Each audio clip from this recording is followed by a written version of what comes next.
Assalamu alaikum. This is Alumni Stories, and today we have Kamla Noor Hayat with us. Welcome, Kamla. Thank you so much, Rabia, for having me here. Thank you for actually coming, and वो भी especially बिल्कुल महीने के last week के अंदर you're here, तो Closing के days से. exactly आपका I know कितना tough schedule होगा और उसके बावजूद आपने time निकाला, so thank No you for that. problem, कोई इशू नहीं.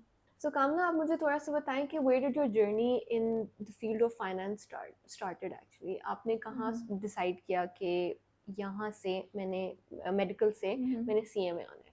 Because I know आपका pre medical हाँ था जी, इसमें प्री ना? मेडिकल बैकग्राउंड है. So तो where did it start? हमेशा से मेरा इंटरेस्ट प्री मेडिकल में था नहीं, लेकिन सोसाइटी के प्रेशर की वजह से कि एक लड़की है तो उसको मेडिकल में जाना चाहिए, क्योंकि ये लड़कियों की सेफ फील्ड समझी जाती है. ज़्यादा लड़कियाँ होंगी तो कंफर्टेबल होगी काम करने में, और अगर लड़का है तो वो इंजीनियर बनेगा. अच्छा. तो इस तरह से मतलब मेरे भी इर्द गिर्द सब ने कहना शुरू किया कि ये बच्ची लायक है तो इसको मेडिकल में जाना चाहिए. मैंने मेडिकल की मतलब प्री मेडिकल किया, उसमें भी काफ़ी मतलब मेहनत की, बहुत अच्छे नंबर भी आए, बस 1-2% से मेरा एग्रीगेट नहीं बन पाया मेडिकल में. Oh, so then what did you I do? was really disappointed. I didn't know what to think of now. And my father said कि आप चाइना चले जाओ पढ़ने के लिए, मैं आपको स्पॉन्सर कर दूंगा.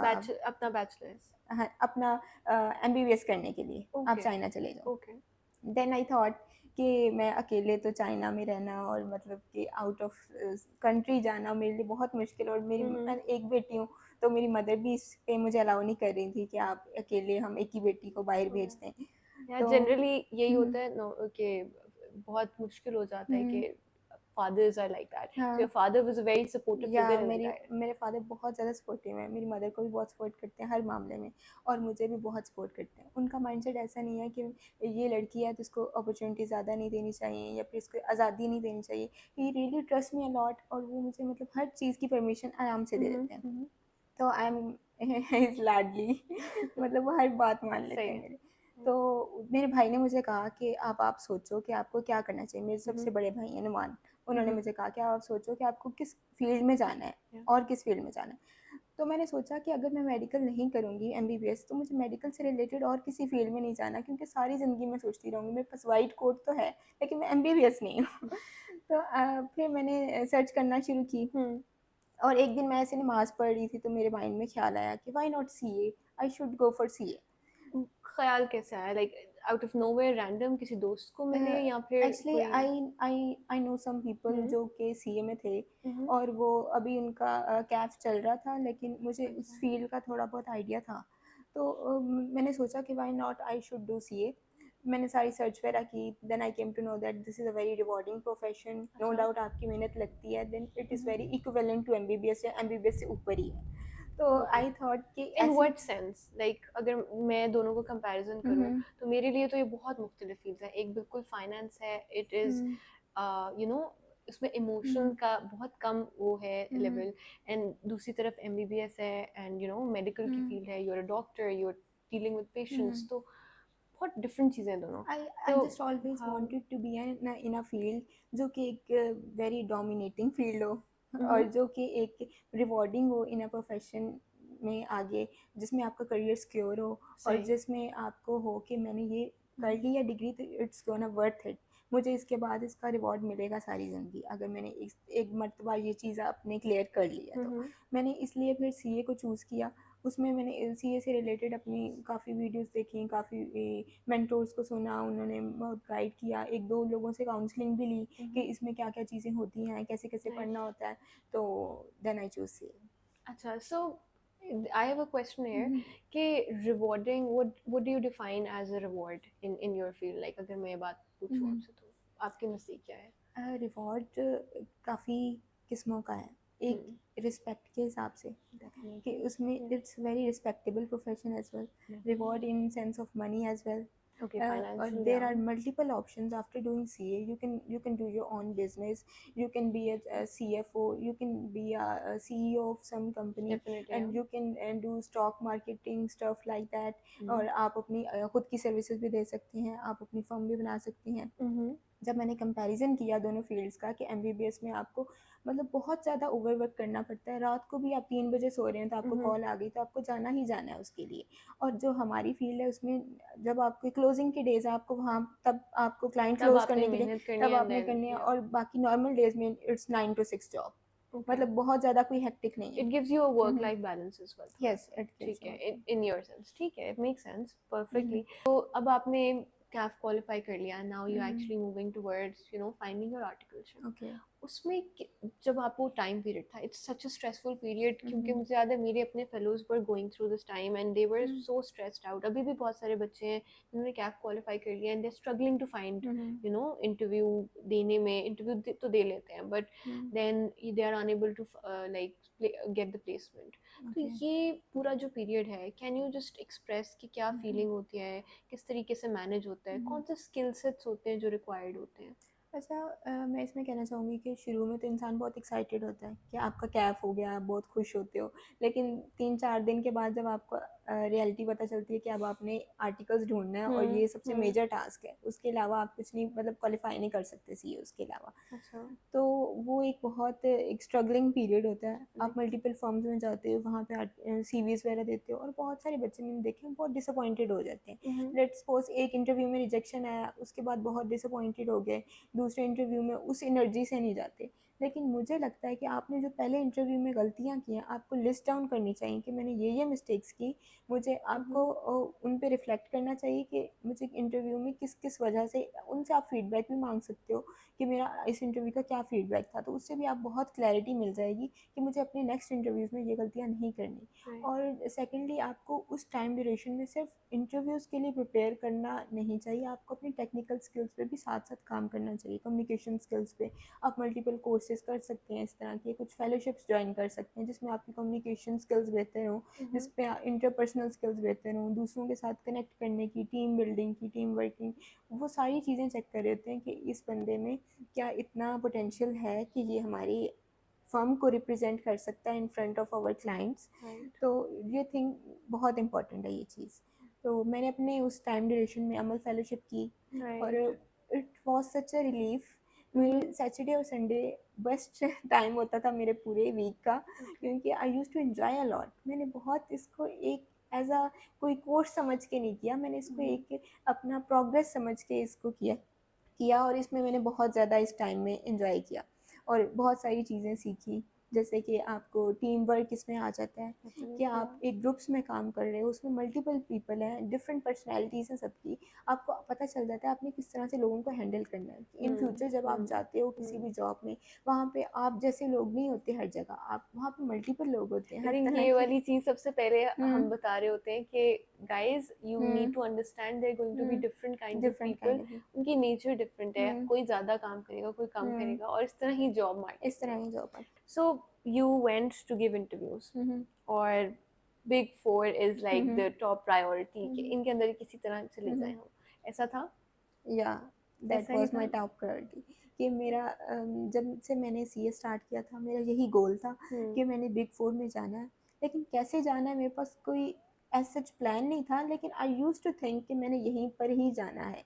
तो मुझे लगता है कि अगर आप अपना एक गोल डिसाइड कर लेते हो ना राइट, और आप उसको दिल में ये तहैया कर लेते हो कि मैंने ये अचीव करना ही करना है, तो आप अनइंटेंशनली वो सारी चीज़ें करने लग जाती है जो आपको उस गोल की तरफ ले जाती है। It's a that's law true, of that attraction, is true, या। कि लॉ ऑफ अट्रैक्शन जो आपको उस चीज़ की तरफ अट्रैक्ट करता ही करता है और एक हम्म, एक ना एक दिन आप उसको अचीव कर लेते हो। तो I think this is the case with me as well. Hmm, तो शुरू में तो आई वाज़ सो डिसअपॉइंटेड कि अच्छा, मेरा एक फर्म से रिजेक्शन हुआ है तो दूसरी फर्म में हो सकता है कि नहीं हो सकता। ओके। तो देन कौन सी फर्म में आपने अप्लाई किया पहले, और पहले मैंने फर्ग्यूसन में अप्लाई किया।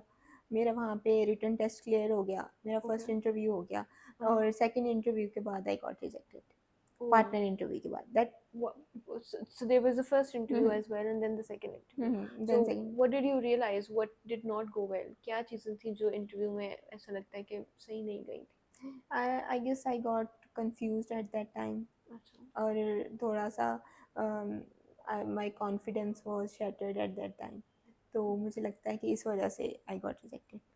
तो ओके, जब मेरा सेकंड इंटरव्यू फिर केपीएमजी में इंटरव्यूज़ हुए मेरे, ओके। तो आई थॉट कि अब इससे ज़्यादा क्या ही हो जाएगा। जब रिजेक्ट हो गई उसके बाद मेरी ज़िंदगी तो वैसे ही चल रही है, हाँ, ख़त्म तो नहीं होगी। मैंने कहा अगर मैं बुरा दूँगी तो reject he this is such a reject है। nice mindset to look at कि हुँ, आप पॉजिटिव होके सोचें कि अगर इससे ज़्यादा क्या ही बुरा होगा, अगर मैं हम्म, एफर्ट नहीं पुट करती हूँ तो नेक्स्ट उसमें क्या ही हो जाएगा, हम्म, तो let's put the effort and और सी देन सी द हाँ क्या रिजल्ट्स। होता है। हाँ तो अगर नहीं किया, एफर्ट की ही नहीं, तो आपको पता है फेलियर सामने, फेलियर है आपका। लेकिन अगर एफर्ट कर रहे हो उसके बाद भी अगर आप हार रहे हो, तो फिर आपको एक उस तरह से रिग्रेट नहीं होता, कि डेफिनेटली आपको होता है कि मैंने अपना 100% दिया, अब आगे अल्लाह की मर्जी, just go with the flow. तो डेफिनेटली। वो मैंने इसमें चीज़ की कि मैंने मतलब फेयरलेस होके आराम सुकून से अपना इंटरव्यू दिया, और then I got selected and okay so इस इंटरव्यू में कौन सी ऐसी चीज़ें थी, एक तो आपने डेफिनेटली एक कॉन्फिडेंस होगा, डेफिनेटली ये चीज़ होगी कि you were kind of fearless, ये दो चीज़ें तो थी, and then you also see कि आपका एक पैटर्न ये भी है कि व्हेन एवर यू कोई मिस्टेक्स होती हैं तो you just write them down and understand कि मैंने क्या किया और इनको कैसे इम्प्रूव कर सकते हैं। तो ये तीन चीज़ें तो हो गई, लेकिन इसके अलावा क्या स्किल सेट थे रिक्वायर्ड थे ड्यूरिंग दैट इंटरव्यू उसमें which led you skill set आपके पास कुछ टेक्निकल स्किल्स भी होनी चाहिए। आपने कुछ इस तरह के कोर्सेज किए हों, लेट्स सपोज आपने कोई एडवांस एक्सेल का कोर्स किया होना चाहिए, क्विक बुक, जो आपकी सीवी को डिफरेंशिएट करें दूसरे की सीवी से। ठीक है। अगर आपने सिर्फ कैफ क्वालिफाई किया हुआ है, एक क्वालिफिकेशन है, वो तो हर बंदा जो भी उस जगह के लिए अप्लाई करे, वो हर किसी के पास है। आपकी सीवी में कुछ एक्स्ट्रा चीज़ें होनी चाहिए जो आपको डोमिनेट करें दूसरों के ऊपर। अमल फेलोशिप थी, मैंने उसको अपनी सीवी में ऐड किया था, and it had made a great impact. उन्होंने मुझसे इसके बारे में सवाल किए और पूछा, दे वर सो क्यूरियस अबाउट इट कि what is this thing is, और ये कैसे आपने इसमें सारी अपनी जर्नी को शेयर करें, और I share my whole journey as well. तो आई गेस आपकी सीवी बहुत अच्छी बनी हुई होनी चाहिए, और आपकी सीवी में आपने वही स्किल्स मेंशन की होनी चाहिए जो एक्चुअली आपने किए हैं, और वही एक्सपीरियंस होने चाहिए जो आपने। You should be very true to your own self and true to others as well. कि राइट। जितना आप इंटरव्यू में ट्रांसपेरेंट होंगे, उतना ही आपके चांसेस बढ़ जाते हैं या सिलेक्शन के। Definitely honesty is on very या इंपॉर्टेंट, आप उतने ऑथेंटिक नजर आते हैं हाँ ना जी, दूसरों उतने को। ऑथेंटिक नज़र आते सही। अच्छा now you got into KPMG, हैं। पहला दिन, hmm, can you tell me कि how did you feel that day, जो पहला दिन होता है, the big hmm, four, I am here, hmm, my dream has come true, hmm, achieved it, now yeah now what do you feel? I was so excited and nervous as well. I am sure. क्योंकि उसी firm में पहले जब मैं अपना interview के लिए गई थी, तो मैं शुरू में थोड़ा मतलब आपको थोड़ी नर्वसनेस हो रही होती है, और नेक्स्ट डे आपको यकीन नहीं आ रहा होता कि दैट यू गॉट सिलेक्टेड। तो आई वो फेज मेरी लाइफ में ऐसा था सही। कि मतलब मुझे तो एक दो दिन तो यकीन करने में लगे कि या कि इट्स मैं फाइनली आ गई हैपनिंग। हूँ। ओके। It's finally happening. सही है तो सही है। वो दिन मेरा बहुत एक्साइटेड था। Hmm. I got interacted with my managers, और उन्होंने बहुत अच्छे से मतलब डील किया। बहुत एक वर्क इन्वायरमेंट मुझे बहुत अच्छा लगा। राइट। और पहले दिन ही मुझे क्लाइंट एलोकेट हो गया, और नेक्स्ट डे से भी मैं अपना क्लाइंट पे थी, और वहाँ पे भी टीम के साथ बहुत अच्छी बॉन्डिंग हो गई, और सब बहुत सपोर्टिव थे। तो सही। It goes really well. अच्छा सो इसमें I would also like to know कि थोड़ा सा केपीएमजी का कल्चर कैसा है, बिकॉज आई थिंक मैंने थोड़ा बहुत सुना हुआ है पीडब्ल्यूसी का कैसा है, मैंने सुना हुआ है नेस्ले का कैसा है, बट मुझे केपीएमजी का कल्चर मैंने लाइक सुना नहीं है, so since you are here you would I think you can tell us way better कि कैसा कल्चर है। केपीएमजी का कल्चर इट्स मच बेटर, और इसमें आपको फीमेल्स को और मेल्स को इक्वल अपॉर्चुनिटीज़ दी जाती हैं। ऐसा कोई इसमें डिस्टिंक्शन नहीं होती कि एक लड़की है तो वो उसको इस क्लाइंट पे नहीं भेजना, इधर ये काम नहीं कर सकेगी।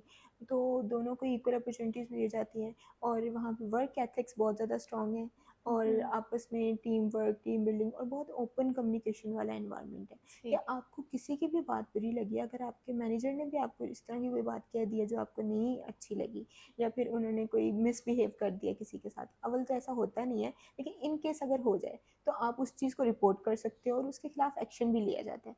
तो वर्क एथिक्स बहुत ज़्यादा स्ट्रॉन्ग है, और कोर वैल्यूज़ आई उसके थिंक ऊपर दैट बहुत ज़्यादा मैटर्स द काम। मोस्ट या when you are in a company, सबसे पहली चीज़ यही होती है वैल्यूज़ के साथ कैसे चल रहा है।